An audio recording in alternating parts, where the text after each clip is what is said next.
In election news, a federal judge holding a hearing today in Wisconsin to decide if a recount of the state's presidential vote can proceed. Green Party presidential candidate Dr. Jill Stein requested recounts in 3 states where Donald Trump narrowly beat Hillary Clinton: Wisconsin, Michigan, and Pennsylvania. But Stein has faced obstacles in all 3 states. Today's hearing in Wisconsin comes after 2 pro-Trump groups, the Great America PAC and the Stop Hillary PAC, filed a federal lawsuit seeking to stop the recount process. Meanwhile, in Michigan, a judge has already halted the recount this week. A hearing will be held in Pennsylvania today to decide if a recount there can begin. Joining us, Dr. Jill Stein. Welcome back to Democracy Now! Great to be here. So what's happening in Wisconsin? Well, what's happening in Wisconsin is what's happening really in all 3 states where the recount is proceeding, and really is what is happening all over America. This is not what democracy looks like. The recount asks the question, do we have a voting system which is accurate, secure, and just? And is this a voting system we can trust? We attempted to verify the vote. We are still fighting to do that, and the 10,000 and more volunteers who are involved at the community level are fighting on. But there has been obstruction at every turn, including gamesmanship in the courts. Donald Trump, his PACs, the Republican Party have basically created a minefield everywhere that they can at every possible turn to create legal hurdles. The cost has been raised to an outrageous price. Wisconsin started at $1.1 million, raised the price to $3.5 million.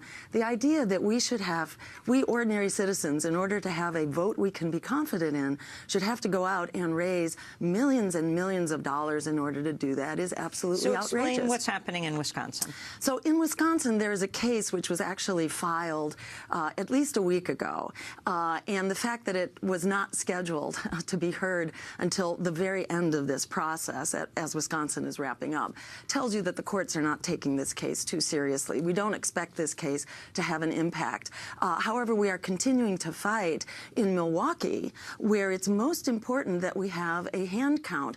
Yet in Milwaukee, as in many other communities of color, that hand recount is being blocked, and essentially a button is being pushed on the same fallible machines prone to tampering, misprogramming, miscalibration. This is why this voting system is essentially a de facto Jim Crow, and we have essentially de facto Jim Crow elections. USA Today writes, Green Party candidate Jill Stein is in line for a big check from the state of Michigan after the recount she requested was stopped by a federal judge and the State Board of Canvassers after only 3 days of counting ballots. Under state law, Stein had to pay $125 per precinct, or $973,250 to count Michigan's close to 800 in-person and absentee voting precincts. That check was delivered to state officials when she requested the recount last week. What happens now? Now we go to the Supreme Court in the state of Michigan.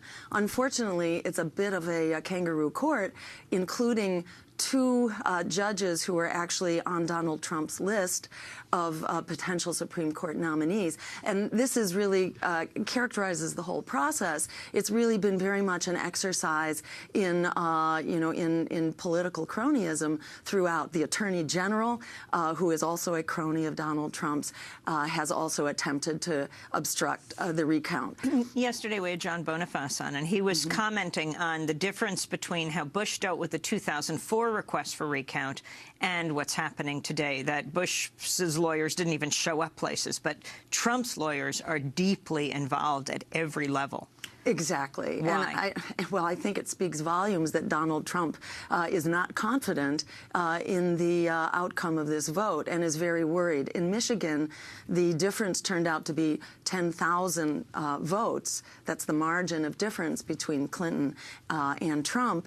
Yet there are 75,000 votes which are mysteriously blank, which should be hand recounted. That recount is essentially being blocked in the communities where it's most likely to make a difference. That is, in the communities of color, particularly around Detroit. And in Pennsylvania? In Pennsylvania, Pennsylvania is an incredible bureaucratic mess with these 9,000 precincts, each of which have to be handled differently. In Pennsylvania, we'll be in court today, actually, pressing the case forward for a statewide recount. You know, at this point, we are pushing ahead, and we're building this movement, which is not going to be stopped by political cronyism and economic extortion. We deserve a right to vote, and we deserve the right to be confident in that vote, to have automatic recounts when it's close, to get rid of these fallible voting machines. We will have to leave it there. Dr. Jill Stein, 2016 presidential nominee of the Green Party. And that does